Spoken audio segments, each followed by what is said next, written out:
धैर्यता अनि श्रद्धा जीवनको साँचो शक्ति। भगवान श्री कृष्णजी गीतामा भन्नुहुन्छ, श्रद्धावान लभते ज्ञान। श्रद्धा राख्ने अनि आफ्नो मनलाई संयममा राख्ने मानिसले नै ज्ञान प्राप्त गर्छ। यही श्रद्धाले नै मानिसलाई धैर्यता सिकाउँछ। किनकि जहाँ श्रद्धा हुन्छ त्यहाँ हतार हुँदैन, त्यहाँ प्रतीक्षामा पनि विश्वास हुन्छ।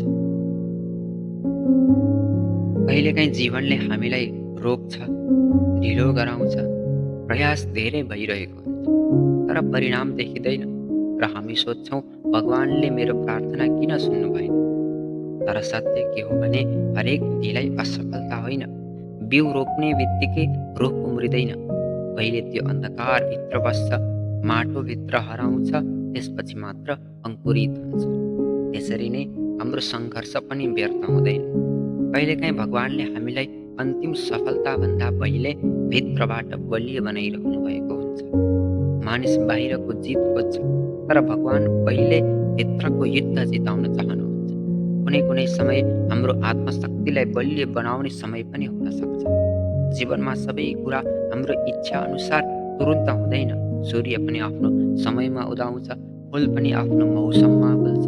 प्रकृतिले कहिले हतार गर्दैन, र सबै कुरा सही रूपमा पूर्ण हुन्छ। हामी सबै कुरा नियन्त्रण गर्न खोज्छौँ, तर समय, भाग्य र परिणाम यी सबै हाम्रो नियन्त्रणभन्दा बाहिर छन्। मानिसले जब धैर्यता गुमाउँछ, ऊ आफ्नो विश्वास पनि गुमाउन थाल्छ। तर जसले धैर्य राख्छ उसले जीवनको गहिरो अर्थ बुझ्न थाल्छ। अनि धैर्यता भनेको केही नगरी बस्नु पनि होइन, यो त श्रद्धासँग जोडिएको शक्ति हो। आज होइन भने भोलि भने भगवानले मेरो लागि राम्रै नै लेख्नु भएको छ। यही साँचो धैर्यता र श्रद्धा हो। सबैभन्दा ठुलो शान्ति सबै कुरा प्राप्त गर्नुमा होइन, भगवानको इच्छालाई स्वीकार गर्न सक्नुमा हुन्छ। किनकि स्वीकार गर्न सिकेको मन कहिल्यै हार्दैन। नदीले आफ्नो बाटो बनाउन हतार गर्दैन, तर निरन्तर बगिरहन्छ। अन्ततः उसले पहाड पनि काटिदिन्छ। त्यसरी नै श्रद्धा र धैर्य राख्ने मानिसलाई समयले एक दिन अवश्य सम्मान गर्छ।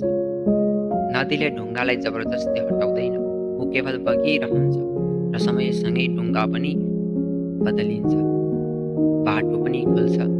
त्यसैले धैर्यता भनेको बल होइन, प्रवाह हो, र श्रद्धा भनेको दिशा देखाउने प्रकाश हो। त्यसैले आफ्नो कर्म गर्दै जानुहोस्, धैर्य राख्नुहोस्, श्रद्धा राख्नुहोस्। किनकि जुन कुरा समयले दिन्छ त्यो कुनै शक्तिले खोज्न सक्दैन, र जुन कुरा समयले अझै दिएको छैन त्यो हतारले पनि पाइँदैन। अनि समयभन्दा अगाडि र भाग्यभन्दा बढी कसैले